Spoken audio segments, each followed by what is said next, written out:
mis Ebrill. Wythnos nesaf mae Pasg, a fi wedi dewis i goginio Chwyrliadau Sinamon.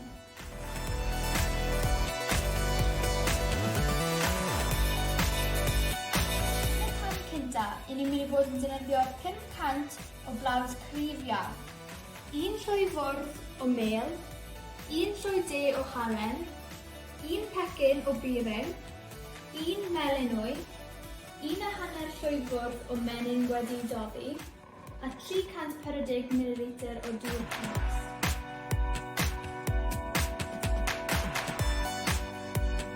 Dwi wedi rhoi'r blawd a'r mêl i gyd mewn i'r bowl. Nawr rydym ni'n cario ymlaen gyda'r gweddill.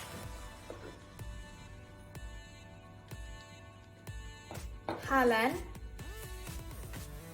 birin,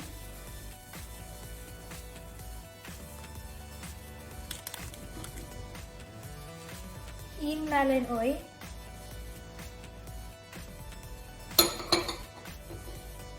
menyn wedi doddi a dŵr.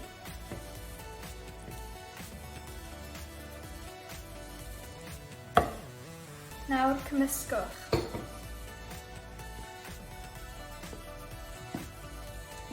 Os mae'r tost yn rhy lib, ychwanegwch bach o blawd a'i gymysgu mewn i bêl.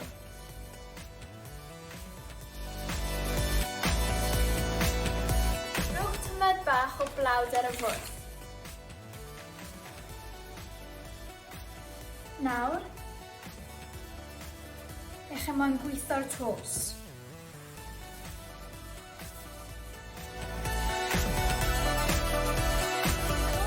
Tost am 5 munud, dylse'r tost fod yn llyfn. Nawr, roliwch y tost mewn i siap petriol.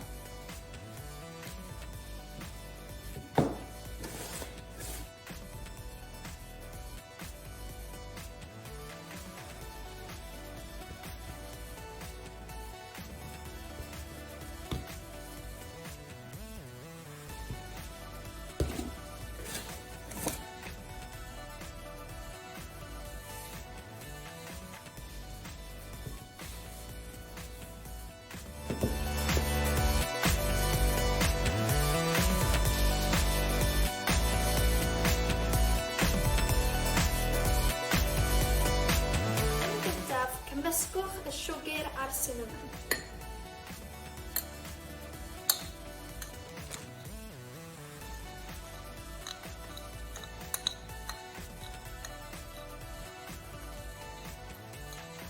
Nawr, brysiwch y menyn arno'r tost.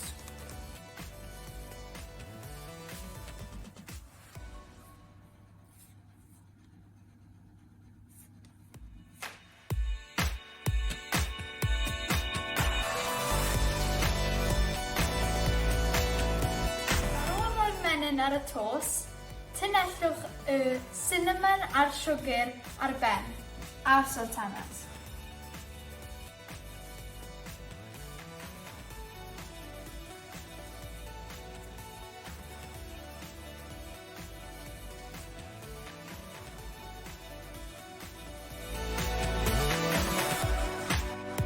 Nawr rowliwch y chwyrliad.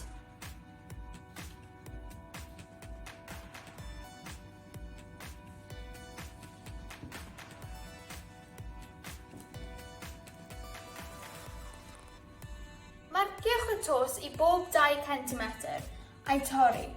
Yna, rhowch y chwyrliadau sinamon yn y hambwrdd wedi ei uro a menyn.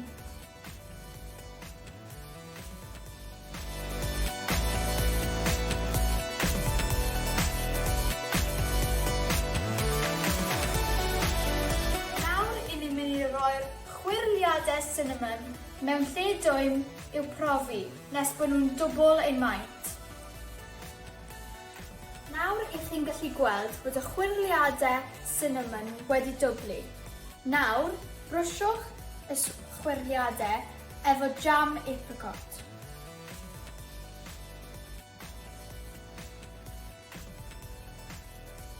A wedyn, roi yn y ffwrn am 20 munud ar 200 gradd Celsius.